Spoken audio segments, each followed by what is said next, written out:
I am a proud Jew. I'm also the proud grandson of a Christian and the proud grandson of a Muslim. But that isn't a contradiction in any sense of the word. It's proof of a concept, and that concept is what I want to talk to you all about today, because my family taught me something I think this world could really use right now, which is that the counter to division isn't necessarily agreement, it's understanding.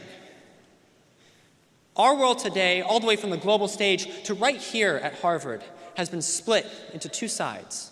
There are two sides to every story, of course, only two sides. Two sides to every conflict, argument, disagreement, good and bad, give and take, right and left, progressive and conservative, capitalist and communist, oppressor and oppressed, rich and poor, US and China, US and Russia, Russia and Ukraine, Israel and Palestine, Israel and Iran, US and Iran, US and Israel and Iran, all in binaries. At least they're presented to us in terms of binaries.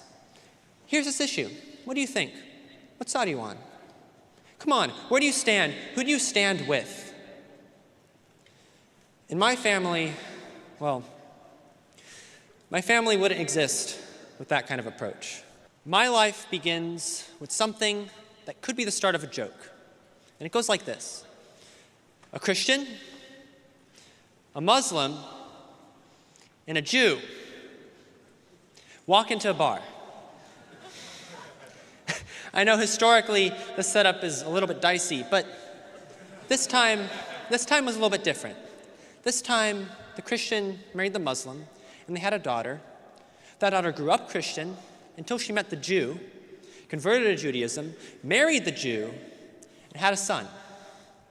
22 years later, that son is standing here with all of you graduating from Harvard University.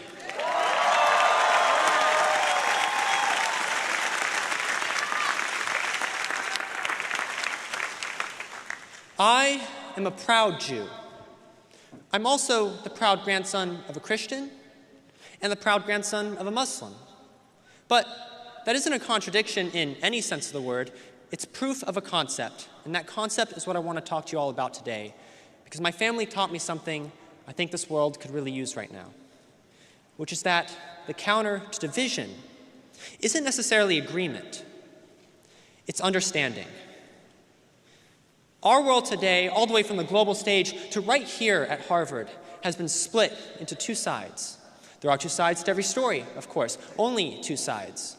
Two sides to every conflict, argument, disagreement, good and bad, give and take, right and left, progressive and conservative, capitalist and communist, oppressor and oppressed, rich and poor, US and China, US and Russia, Russia and Ukraine, Israel and Palestine, Israel and Iran, US and Iran, US and Israel and Iran, all in binaries. At least they're presented to us in terms of binaries.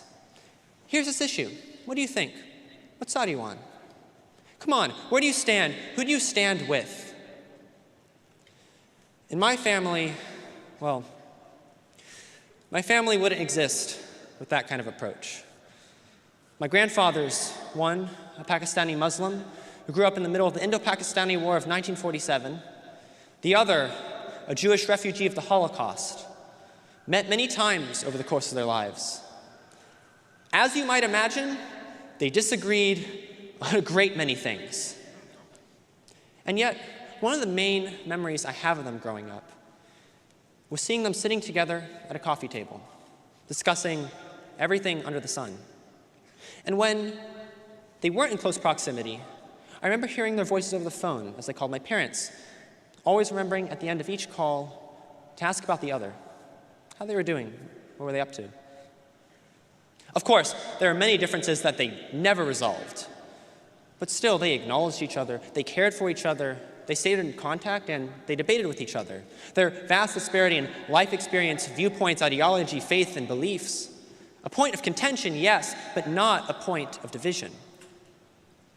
And yet, somewhere in between their generation and ours, something in the conversation shifted. The debates got louder, the noise got louder, the listening stopped. It got harder. On the news, on your timeline, at the dinner table, people speaking without listening, people arguing, having already decided their own allegiances. People debating not to listen, understand, or to learn, but to win, to humiliate, to be right. And somewhere along the way, the person sitting across the table stopped being a person and became an obstacle.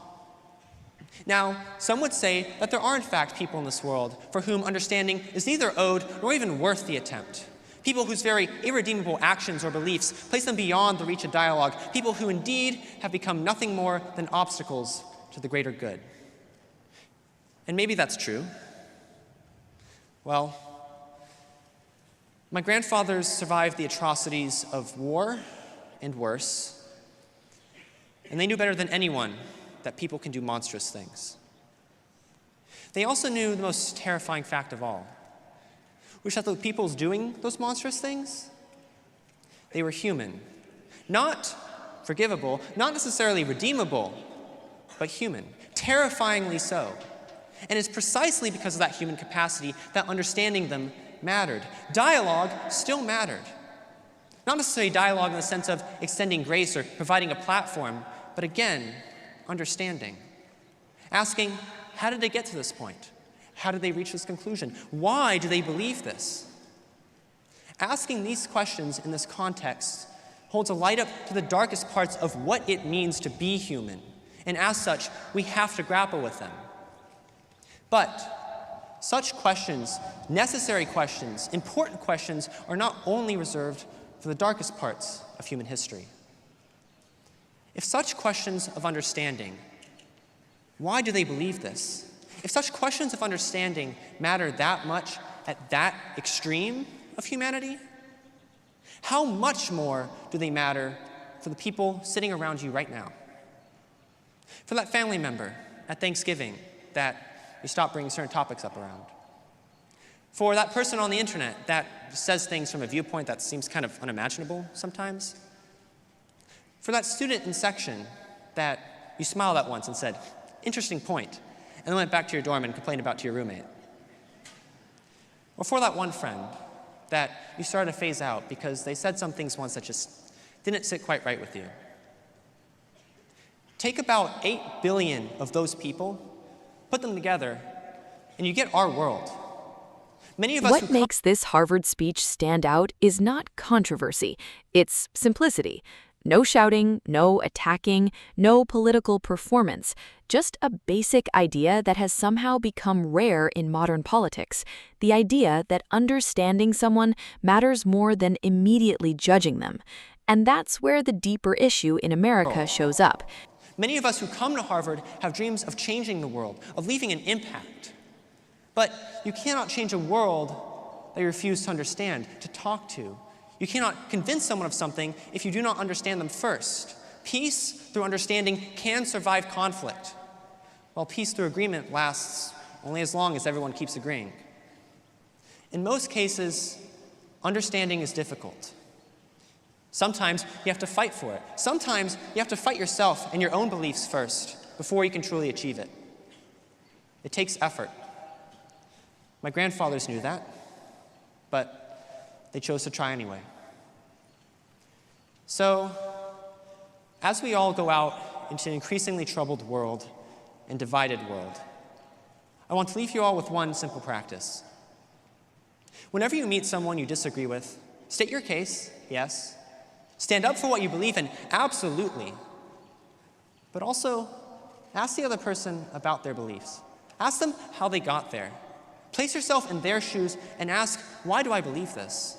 Listen like you might be wrong. That is not a weakness or betrayal of your own ideals. That is the hardest and most important thing you can do in a world that is constantly telling you, pick a side. I told you my life begins like a joke. Well, my Muslim grandfather was buried facing Mecca.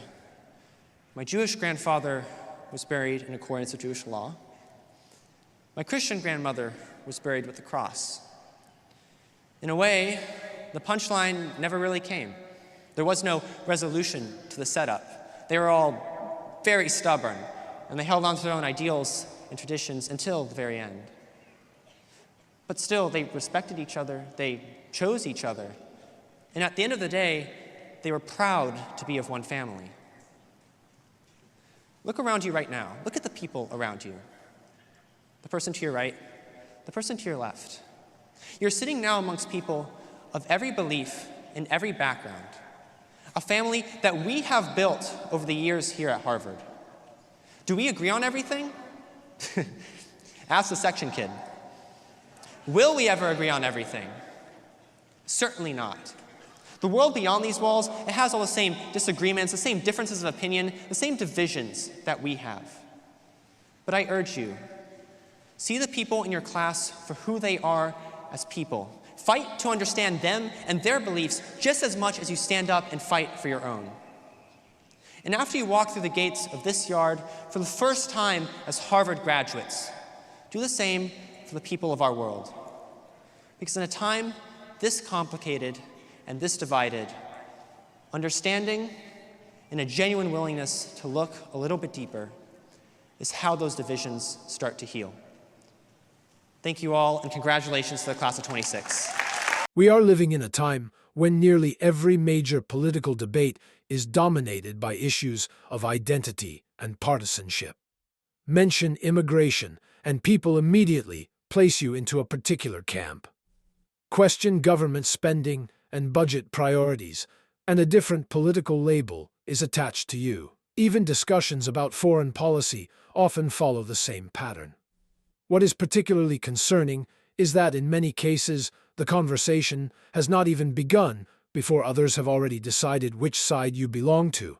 This is precisely what the student was speaking out against. From the perspective of many conservatives, this is a serious issue because it runs counter to the spirit of free and open debate that serves as the foundation of a democratic society. A healthy democracy requires space for different viewpoints to coexist. What it can hardly withstand is polarization that emerges automatically before people have even had a genuine conversation with one another. Eckstein shared a very personal story about his own family, where members come from different backgrounds, hold different religious beliefs, have different historical experiences, and view the world through different lenses. Even so, they continue talking to one another, maintain strong family bonds, and live together peacefully without turning disagreements into hostility. This image stands in stark contrast to today's political climate. In the current environment, differences of opinion are often no longer viewed as mere disagreements. More and more people see disagreement as a sign of moral opposition. And when things reach that point, the ability to listen almost disappears. Instead of trying to understand one another, people simply react based on emotions and preconceived positions. We can observe this phenomenon every day in Washington. Politicians such as Ilhan Omar often frame issues through the lens of ideological struggles. Figures such as Schiff frequently approach politics through narratives centered on conflicts among institutions of power. Even the broader messaging of the Democratic Party, including during the period of political influence associated with Barack Obama, has often emphasized collective identity as a way of interpreting policy issues. Whether people agree or disagree with those approaches, the end result is often the same. Many individuals begin deciding which side they are on before taking the time to understand the actual issue being discussed. That is the key point in Eckstein's message. He is not calling on people to abandon their personal beliefs, nor is he asking everyone to agree on everything. Instead, he offers a more practical perspective, one that many believe is deeply consistent with the American spirit. You cannot fully understand an issue if you refuse to learn about the people who are directly experiencing it. And this is not an abstract idea. It is something that relates directly to everyday life. In reality, most Americans do not live inside the political bubbles often seen on social media. They live in the same neighborhoods. They work together. They shop at the same stores. They build families, raise children, and interact with one another every day. Most of the time, they treat each other far more respectfully than the picture often portrayed by the media and online platforms. However, on the internet and in the political world, the story often unfolds differently. Anger attracts more attention. Confrontation generates more engagement. Meanwhile, areas of agreement receive far less attention. Over time, the loudest and most extreme voices become the only image that the public sees. That is also the gap highlighted by the speech at Harvard. Whether you are conservative, independent, or liberal, many people feel that something is not quite right about the way the current system operates. When citizens are constantly pressured to choose sides, society gradually loses its ability to speak to one another as equals within the same nation. And that is perhaps the most troubling consequence of all. Ultimately, this story is not just about a student at Harvard. It raises a larger question. Does America today still have the patience to seek understanding before passing judgment? Differences of opinion are a natural part of a free society. But division becomes a genuine threat when no one is willing to listen to anyone else. Now, I would like to hear your thoughts. Do you believe that Washington and modern politics, including voices such as Omar, Obama, Schiff, and many others, are contributing to greater division in America? Or do you believe that Americans are still capable of finding common ground and understanding one another? Share your perspective in the comments section. Your opinion matters more than you may think. And if you found this content helpful, don't forget to like, subscribe, and share. Constructive conversations like this can continue to grow only when ordinary citizens speak up and take part in the dialogue.